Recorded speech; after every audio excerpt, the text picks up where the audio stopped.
Welcome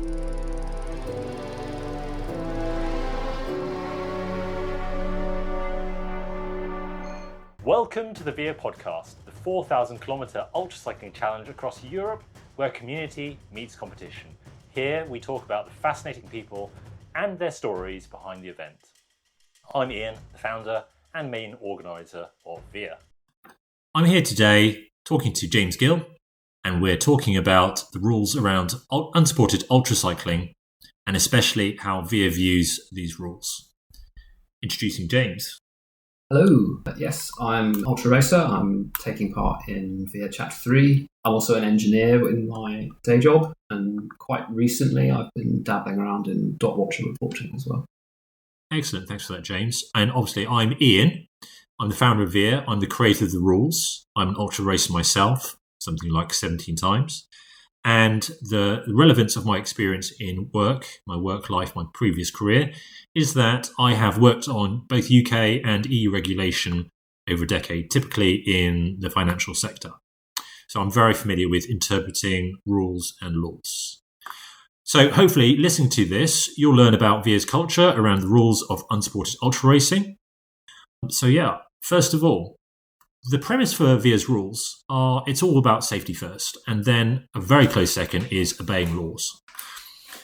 This year we have two different challenges in one event. We have VIA Race and we have VIA Adventure. In the Adventure, there are no rules.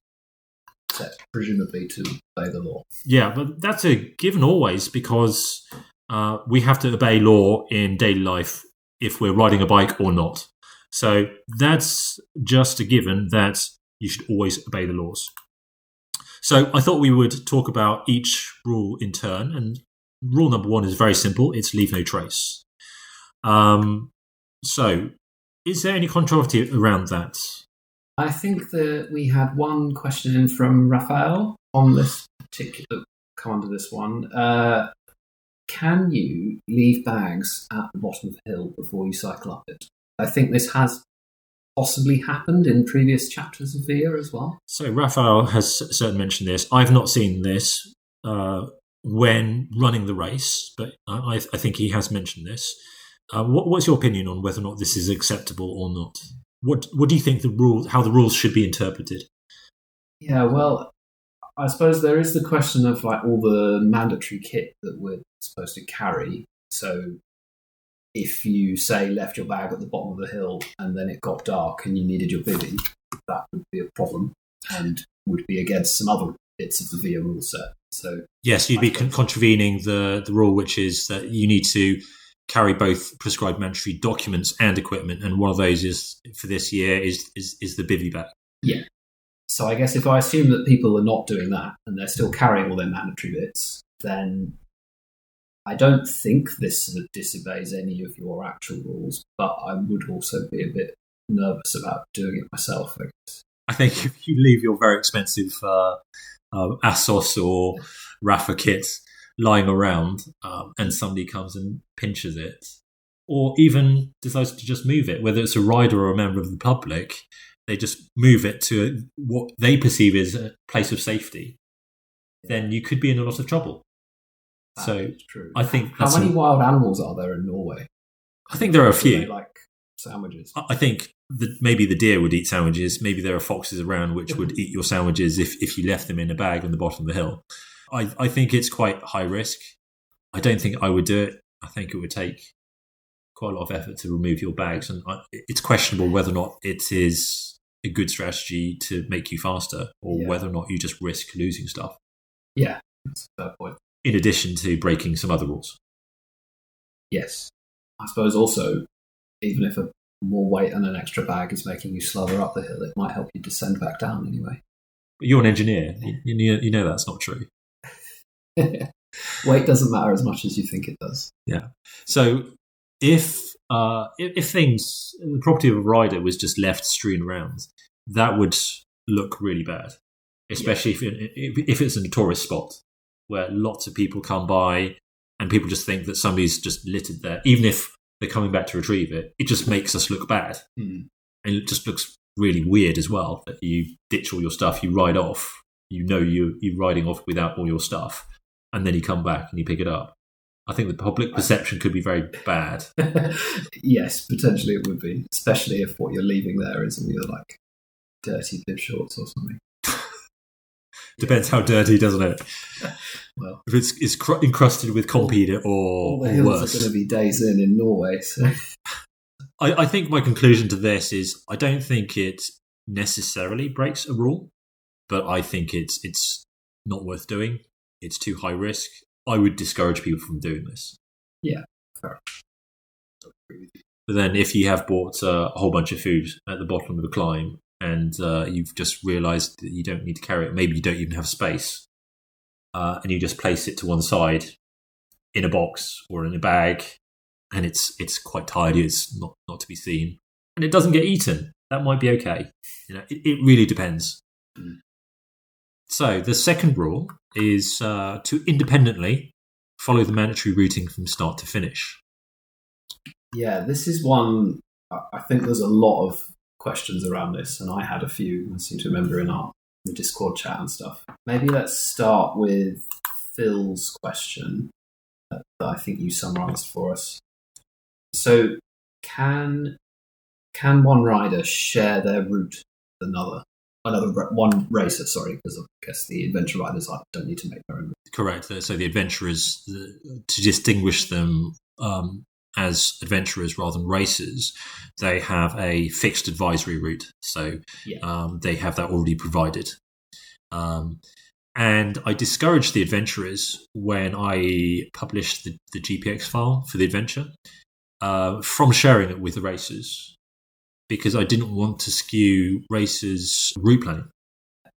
Because I believe that this rule exists so that you have the choice to go wherever, whenever, and adapt your route according to the conditions, be it time of day, the weather, the day of the year as well. So festivals might get in the way, or it might be a Sunday. Shops might be closed, so it might be resupply issues. But essentially, you have the choice of choosing where you want to go. And if you're following somebody else's route, well, there's a question as to why you're doing VIA in the first place, which is a free routing race, and that there are plenty of fixed route races out there. And then secondly, why would you trust somebody else to give you a good route? Why would you not think that they might, if you're competitors, just give you a bit of a bum route, which sends you over more mountains and over a long distance? Because surely we trust all of our compatriots in VIA. I think when it comes to racing, you're racing against each other, yes. And this is the competitive aspect, which I think that is all fair. Actually, if you are so reliant on somebody to give you the route and they give you a bum route, that's your fault. Yeah, no, that is a fair point. I mean, it might even be intentional. It might be just that. I suppose there's more the point that what the route that makes sense for one rider might not be the same as for another. Like if someone's really, really good at climbing, maybe they've taken the shortest and hilliest possible route. Yep. But that might not be like what works best for you. Yeah. If riding on the flat, whatever. Yeah. Size and weight probably count on, for route choice, and whether or not people want to climb more or go a longer route, or whether they like to ride through urban areas or not. And resupply strategy, what they need to resupply, how often they want to resupply. So it really depends. Maybe it's even places they want to see. So one racer might say, I don't want to miss out on this particular climb or this valley, so I want to go that way. But the other rider doesn't have any interest in that route at all.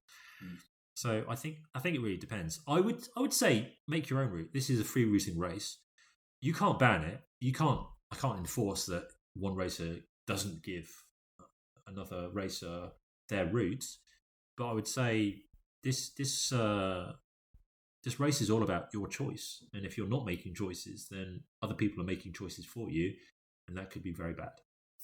Yeah, that's fair. Okay, so can I move on to, I think, one of my own questions? Not just physically, but also mentally.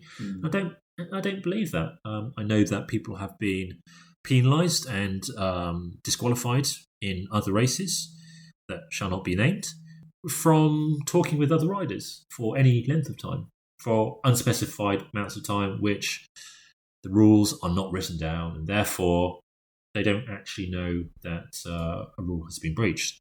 So it's something that I've done myself, is to message home. I've been very lonely at times. My mum died 4 days before one race started, and I was texting home. I was crying on the bike, and I needed encouragement then. And I know I'm not the only one who's been through such a circumstance where there's been a bereavement quite recently, or some sort of loss, and then we need some emotional support. I mean, this is my holiday. I want to be able to talk to people. Thank you very much. Yeah. No, okay. I think I understand your point. I think one of the other questions then is maybe we can expand that out to talking with other riders as well as people through external people. Yeah, I mean, I think I've been very clear on this, and you can see in various reels that we've posted on Instagram and on YouTube where I've asked somebody like Gert-Jan Skilder, so you sent some messages to Mark Buchel, and Gert-Jan's looked greatly afraid, like he's done something wrong. But actually, I've received some messages from Mark, who the context is he was leading on day one. He got bitten by a dog. He then informed me that he needed to have the wound cleaned and get a rabies jab. Then he carried on. I expected him to scratch, but I asked him to keep me updated. He was on antibiotics. He kept me updated as to how he was feeling, because I didn't know if he would suddenly be sick and we'd need to retrieve him or call emergency services. And that's why I kept a close eye on him. And Gert-Jan, I think, felt the same and cared about Mark's welfare, and so was sending him messages of encouragement. That's a really nice thing to do for another rider, to make sure that they know that they're cared about. And that's the kind of community that we built. We've had riders stop on the road to talk to each other, and the race just stops. 2, sometimes even 3 riders going in different directions, down a mountain, up a mountain. And to be able to have that conversation is to, I think, respect each other, and respect each other that it's a friendly competition. And once you finish with the conversation, then they move on and the competition continues. The race goes on. Yeah. So I don't have a problem with it. And I think it's a great shame that people are feeling like they need to be isolated from everybody else, including other riders. I have seen videos of races where 20 riders descend on one petrol station and none of them talk to each other. They all ignore each other. They don't make eye contact. And the most precious thing, I think, in these events, be they races or not, is the time that you spend getting to know like-minded people who've come to the same event as you, and just to get to know them better, to share a few words, share a few miles on the road. There's no great advantage. Yeah, okay. You could say there's actually a disadvantage to doing that, because maybe you're not riding in the aero position, you're not riding as fast as you can. Yeah, precious watts are being lost to speech. Exactly, yeah. Can I expand that question? Because I think the second half of the one I asked you originally was about sort of material help between riders as well. Because I am prepared to admit in podcast form that I have given somebody a spare valve core at the top of a mountain before during an ultra event, because they were stuck and they had no way of fixing their bike. I felt conflicted about having done that afterwards, but I'm interested like what Veer's approach to that is, because I'm pretty sure in most races that's frowned upon. So I think it depends. If the rider that you're helping is in real distress, if there is a serious consequence to you doing nothing and not helping, it depends on where they are, what time of day it is, how far it is to walk, for example, if they can walk at all. I mean, if they're injured, then absolutely drop everything and check on them. Yeah. Make sure they're well before you leave. Call the emergency services and so forth. But in that situation, in an extreme situation, the race is over for one person. I think that if it's not that extreme thing where their life is not threatened, their health is not threatened, but it's just a very long walk to the bike shop, it depends. And I think it depends on the conditions, the weather, whether they would injure themselves, whether they are mentally distressed, at what point in the race you are, so if it's at the beginning, the middle, or the end, if there are any other risks in them walking to that bike shop. It's not necessarily Western Europe that you're talking about. It might be literally Mongolia in a desert, and maybe the temperature's okay. But if you find me in Mongolia during chapter 3, then I've gone wrong somewhere. But, yes, definitely. If anybody's in Mongolia, something's happened. But I have heard of bandits in certain places, or maybe it's robbers, and somebody's safety is compromised because they're walking along and they're not able to get away. So it depends. If it's a question of that person who is in, let's say, need of a certain amount of help, if they have a very long walk and you give them a tube or valve core in your case, are they still in the race? And what if they beat you? That's why I was conflicted after doing it. So I know the situation you're talking about. You gave a valve cord to a very strong rider who was clearly unprepared, and his rims were too deep for that valve core, right? Correct. Yes. Correct. Okay. So clearly quite a fast rider, riding deep section carbon rims. And what if he beat you? And what if he beat somebody else? How would they feel about you helping them out when actually he should have almost a 5-hour time adjustment because he should have walked 5 hours to the nearest bike shop or more? Yes, it would have been probably far more than that.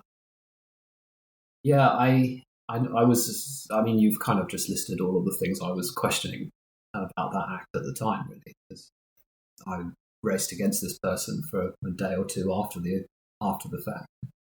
Ultimately, they didn't beat me, so I guess I stopped thinking about it too much. But I think if it had gone the other way, I might have regretted my actions a bit. No good deed goes unpunished. Indeed. And if that person had won the entire event, how would everybody else feel? I mean, that's a possible scenario, isn't it? But really, he showed a lack of preparation, and that's a lack of seriousness on his part. And therefore, does he actually deserve to have a chance at winning? Yeah. I don't actually think so. Because in ultra racing, you need to be serious about preparation, which includes equipment, route, physical preparation, mental preparation, all these things. And he wasn't ready. So I would say no, he didn't deserve to win at all. Well, fortunately, he did. Fortunately, he didn't. So your Good Samaritan move was, I think, rewarded with good karma. I think so. Yeah, on that occasion. Yeah. Got which rule we were up to be honest. In fact, I think I might have moved you on to a rule with my ever-expanding question that you hadn't yet covered. So is that rule number 5? Only resupply or acquire services from publicly available sources? Yes, that sounds about right. So yeah, we can skip to that one. Okay, sure. So you asked whether riders can talk to each other and help each other. So talk to each other, yes. Help each other, it depends. Yeah. And it does depend on the level of distress of the rider and their situation and the conditions. So the next part to that question. Yes, so can I send myself a care package to, say, halfway around Via so that I don't have to carry everything from the beginning? Because I know that the rule very clearly says, it needs to be a publicly available source. I suppose my counter-argument to the way it's written is that a post office is available to pretty much everybody. So is it still classed as publicly available because I can? Because anyone can choose to post something ahead. It's obviously not public at the point of use where you pick it up, but you can prepare like that. The preparation is public. I guess the preparation is, but you're not resupplying then from a publicly available source, as you say. I question the spirit of doing so, because unsupported ultra racing has always been about foraging. You eat what you can get, you sleep where you can, you drink from wherever you can. This seems to be very planned and very kind of, I wouldn't say premeditated, but it would almost... I guess it would be, really. Could be in a way. It depends on the time that passes.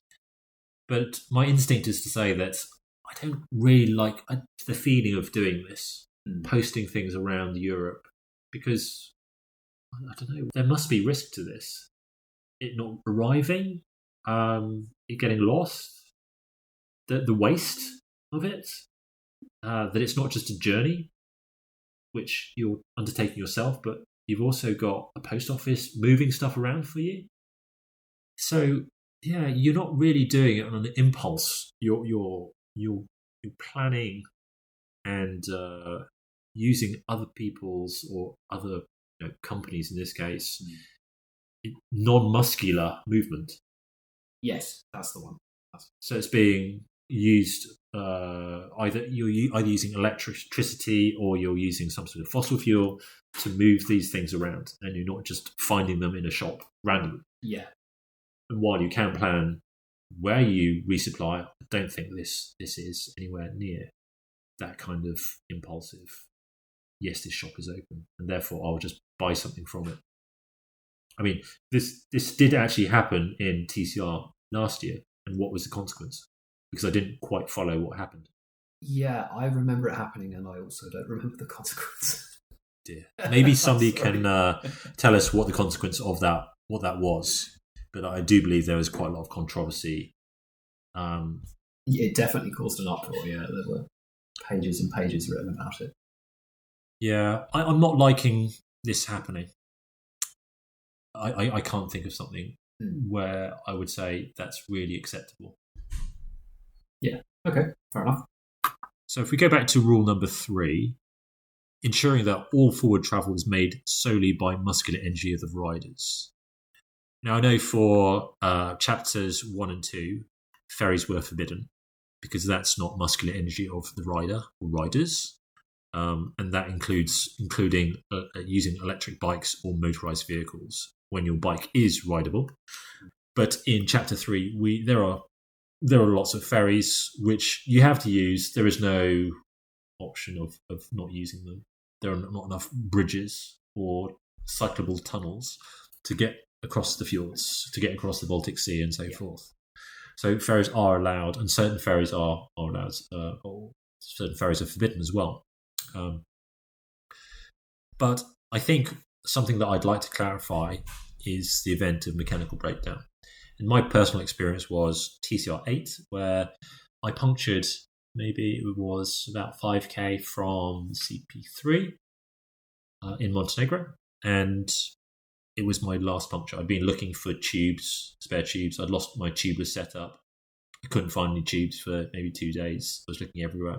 And I knew that the closest shop with tubes, which fit my bike at the time, was 300 kilometers away. The rider came past me and stopped. Very nice of him. Thank you very much, Lawrence. He looked at me and asked me what was wrong. I said, punctured. It's my last tube. And he said he couldn't help me. And I said, okay, yeah, that's fine. Here's my brevet card. According to the rules, you can only accept help if you hand over your brevet card. So I handed it over to him, and he said, no, carry on. You can carry on. I said, no. These are the rules. Take my brevet card, give it to the checkpoint. And he then gave me a tube which didn't fit quite right. So the tube was too small and it was wobbling around inside the tyre, which made handling pretty weird. Went to the checkpoint. He and I had dinner. Nice guy. We even shared a room for a few hours. And my race was over. Because I knew that even if I walked to the checkpoint and I got a bus from there in 300 kilometers north into Serbia, I'd have to ride all the way back to the point where I broke down. And then... Can you not just get the bus back? Not according to their rules.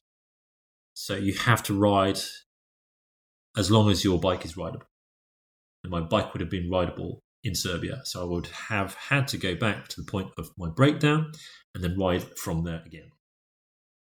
I don't think this is reasonable because you've already been punished by having such a bad mechanical that you need to hire some sort of transport to get you to a place of fixing your bike. And then you have to get back.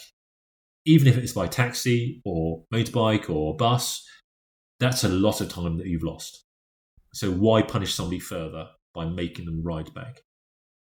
And so we at VIA have the rule that you only have to move forwards by your own muscular power when your bike is rideable. Yeah, okay. I like your interpretation. It definitely means I think it's more reasonable. Yeah, it seems much more reasonable and less awful in what would probably be a fairly awful situation anyway, if you completely run out of tubes and have to get a taxi for 300 kilometres. Yes. Then having to also make TCR 300 play longer than that, doesn't sound like much fun. Yeah, I think it would probably have taken a whole day of riding at least. and bus rides, maybe even longer, because in the mountains of Montenegro going into Serbia, there's not a lot going on there. Yeah. Okay. Finally, then, before we go on from that one, I had a question that occurred to me earlier on the forward travel thing. So for pairs, can one member of a pair push the other if they need to? Yes. Because they are just using the muscular energy of the riders, and this is plural. So this also applies to tandem riders. One rider could just not pedal, and if you're a tandem pilot, you will have heard, she's not pedaling, and of course she is. But technically, the person at the back or the front can just stop pedaling, and the other person is propelling you forwards using their muscular energy. Yes, I suppose that's true. Okay, well, brilliant. So pairs, whether on solo bikes or tandems, it's okay to push, and the other person not. Okay, good to know. So rule number 4 is to not draft other riders. Back to the pairs. Yes, you can draft your partner, but you can't draft other riders who are either participating in VIA or drafting strangers, because we don't actually know if they're strangers and they're affecting the outcome of the race. This also applies to record attempts, for example. Yeah. So I think both RA and WACA also have no drafting other cyclists. Yeah. Not that I'm thinking of doing this, but can you draft non-cyclists? Drafting vehicles? Yeah. Cars and lorries? I think you can't help but... solicited or unsolicited, I think you can't help but do that. I think, especially riding through urban areas or heavily trafficked areas, you can't get out of the slipstream of a vehicle. So you'll basically permanently be drafting somebody somewhere. It depends on the distance as well. And, if some van driver is just driving along and he sees you and wants you to draft and deliberately drives slowly, then I've got a problem with that. Yeah. And against the spirit of it. Yes, and all riders should have a problem with that if that occurred. Yeah. Who's to say if that's a stranger or not? Yes. It doesn't look good. So we did talk about rule number 5, but rule number 6, rule number 5 being only resupply or acquire services from publicly available sources. And this is the first half of one rule. So that's the first half of rule number 6, which is and ensure that any non-public source of resupply or acquired service is unsolicited and unplanned. So what's the grey area around this?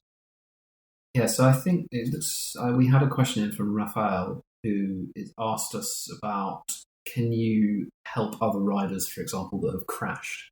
I think you should go to somebody's aid who's crashed. And going back to... Yeah, I suppose this is a slightly similar situation to my handing over of a valve core, although that wasn't a crash, that was just a mechanical. Yeah, and I'd just like to say that there's not enough kindness in the world.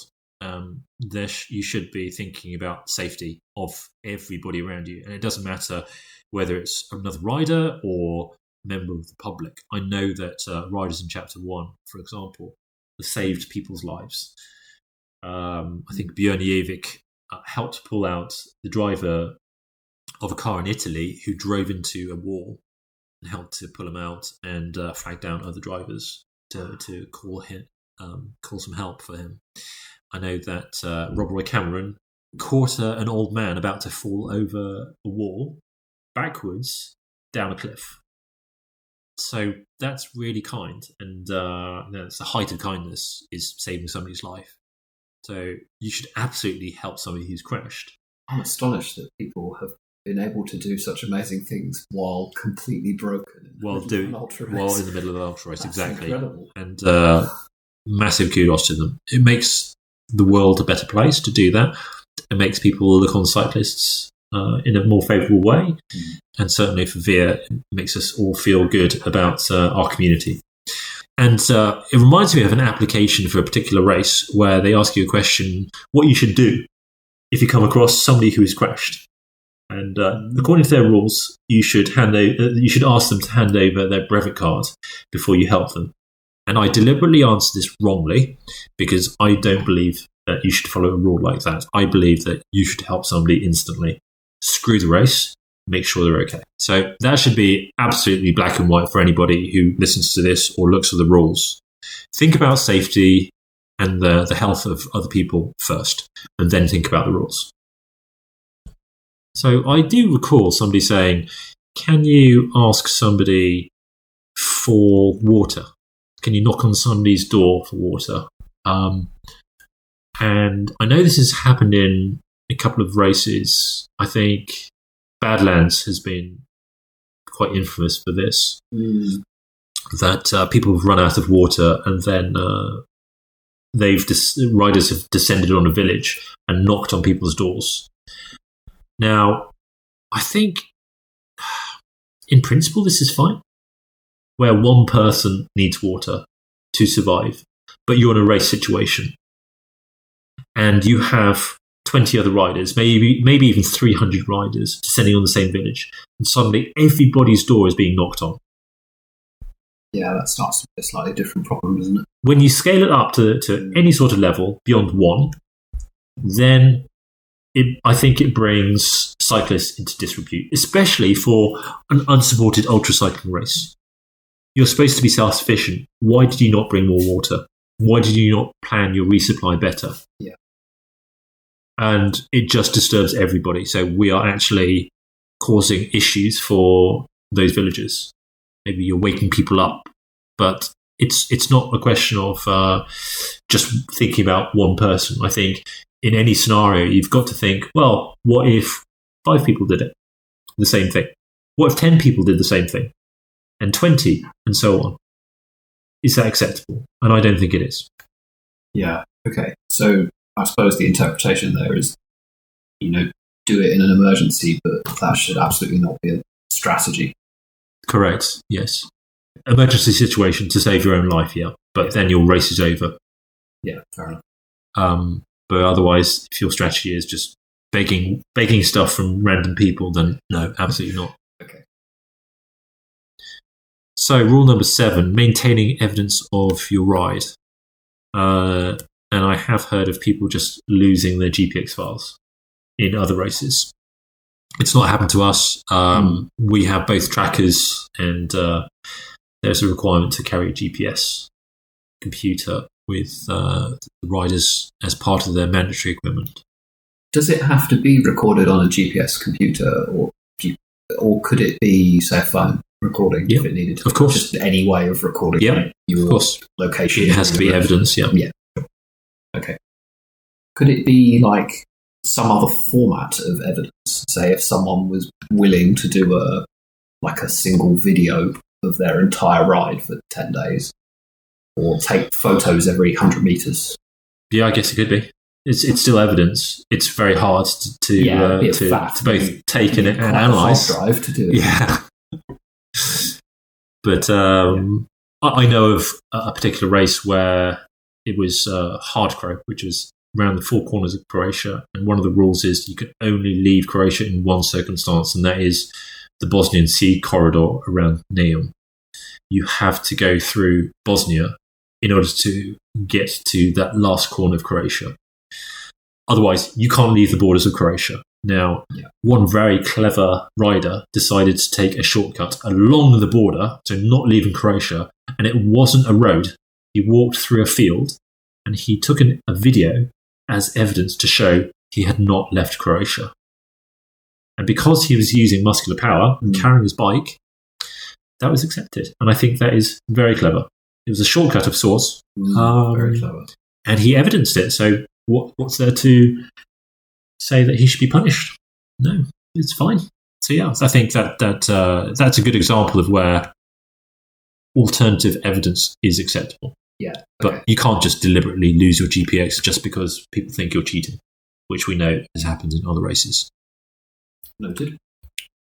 So rule number 8, we have talked a little bit about this, but it's carry the prescribed mandatory documents and equipment to be used appropriately. So obviously the scenario that you talked about, which was to leave your bag at the bottom of the climb to retrieve it later. But if you leave your passport behind, your mandatory bivvy bag and so forth, then you're breaking the rules, because then you're not carrying the mandatory equipment and documents. Yeah, okay. I guess that extends to like lights as well, doesn't it? Or at least one of your sets of lights. Absolutely. So while I'm on the topic of lights, maybe I can cover another one for the mandatory equipment, which is, I'm aware that I think the German traffic regulations require any cyclist to have an STVZO light while riding through Germany at night. So does VIA mandate, or will you be checking for, say, this particular certification of light? That's a really good question. And just to clarify for everybody, STVZO stands for Straßenverkehrszulasungsordnung. Sorry for all the German speakers out there. I probably butchered it slightly, but otherwise we know it as STVZO. And we know that German traffic laws governing bikes are probably the most onerous in the world. And the STVZO bike lights are a very particular pattern. In order to comply with German law, you should be equipped with these lights so that you don't blind oncoming drivers or riders, and you have maximum visibility. So it's a very high standard, but this is only required at night. And the reason that we don't mandate this as an extra bit of mandatory equipment is it is incredibly onerous. It's a big burden to require everybody to have these very specific German lights when we're not going through Germany for that very long. Especially the adventurers will probably be in and out in a few hours. I think I'm always very careful to put rules in which we can't enforce either. And this one is very tricky because I'm not familiar with all STVZO lights. There's nobody who knows all the STVZO lights, or even the reflectors, which have particular standards, very high standards. And I know that the UK mandates particular reflectors for pedals, which that there is very little documented information to say where you can get these reflectors from. So the conclusion to that was that we wouldn't demand that riders had these STVZO lights because they might not even ride at night in VIA through Germany. And so we just have to trust that they do the right thing and that they are aware of the law. And if they come across the police or anybody who enforces the law, then they know what the position is already and they are properly equipped to obey the law. Okay, that makes sense. Yeah, I kind of like the sound of having a nice long nap for the entire duration while it's dark in Germany. Lovely way to ride it. Yeah, it's almost midsummer, so night's not that long. No, it's not that long. So I think we try not to be too onerous. I mean, the rules are based on laws, and if rider isn't necessarily going to need to comply with those laws, then why do we need to force riders to do so? Yeah. Okay. That's clear. And there is also a little loophole in the Vienna Convention, but I won't talk about that. So, to conclude, we've talked about each rule that we have at VIA, and we only have 8. They are in the compendium in the section of Codex. From listening to this podcast, you should have learned about both VIA's culture, about the rules of unsupported ultra racing, what our view is, how you should interpret it, what the grey areas we have discussed are, what we think is acceptable and what is not. So I think we saw a very interesting line from Craig, and he said that if it's unenforceable rule, it's a stupid rule. I tend to agree with this. And no, Craig, I don't want to see 70 cat pictures from your wife. I might. You're a cat person, aren't you? I'm done with cat pictures. I'll stop sending them to you. But I don't think there's... No, please do. I don't think any of the rules in VIA are unenforceable. And we have a special way to enforce them anyway. And it depends on when we learn about a rule being infringed, so to say. Yeah, so say I did fail to comply with one of the rules. So say I do... say my chain snaps and I ask another rider to push me along the road for a bit, and they do, so that I get to a bike shop. In the event that VIA discovers that I have done this, what is the likely consequences of my actions? It depends on whether or not you have been forthcoming with what has happened, or the other rider has been forthcoming. If somebody has to snitch on you, then I think then we've got a problem. Yeah. But if you come forwards and you say, well, this is what I did, and we have a good discussion about what the context of it was, your situation at the time, not just your physical well-being, but also your mental well-being, everything counts. So needing to understand what was going on at that point in time. Were you deliberately trying to cheat? That sort of thing. Yeah, or were you just needing some assistance because you were in distress? And then we can adjust your time accordingly, understanding all the circumstances around what had happened. We'd also talk to the riders around you. So if you ended up 5th, we'd talk to both 4th and 6th place and ask them how they felt about your position and what they thought that the consequences of that particular action was. And then I would judge. I would rule based on what everybody had told me. Because it's not a rule breach in isolation. It's a discussion to be had which affects multiple riders. And we have to have a sense of fairness. And I think we do at VIA. Yeah. And this has happened multiple times. This has probably happened 10 or 20 times. So I guess I can assume that like the sort of the highest level of consequences, like things like a DQ, presumably those are reserved for when something is done very deliberately, repeatedly, flagrantly, you might say. Yeah, and hiding things from the organisation and that sort of thing. Yes, being dishonest. Yeah. Lying to us, lying to the riders, and obviously cheating for a purpose. Because accidents happen. We all make mistakes. You might forget to, I don't know, put your reflective vest on in the dark. Yeah. Your light might run out and you might be riding along without a rear light on. These are not necessarily deliberate. We're all human, and in the depths of physical exhaustion and sleep deprivation, mental fog, these are just accidents. They're not deliberate. But if you are told you've made a mistake here, you're breaking a rule, you're breaking a law, and you continue to do so when you have an option to do otherwise, then I take great issue with that, and I think other riders would too. So, disqualifying somebody, there has to be a good threshold for that, and also evidence. And I think the riders around you would also be quite careful to demand this disqualification, because it's about fairness at the end of the day. And if they made the same mistake, or if they were in a similar situation, how would they be treated? I think it's all about fairness. So, having talked about the rules and clarified some of the grey areas, there shouldn't be any now. Perhaps we've created a whole new set of grey areas from this conversation. Yeah, well, the principles are there, and the principles of unsupported ultra racing are, they're debatable.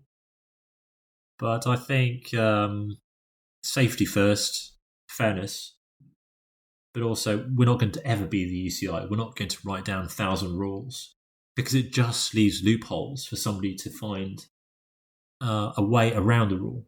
Understanding the spirit of the rules and why they exist is much more powerful than the letter of the law.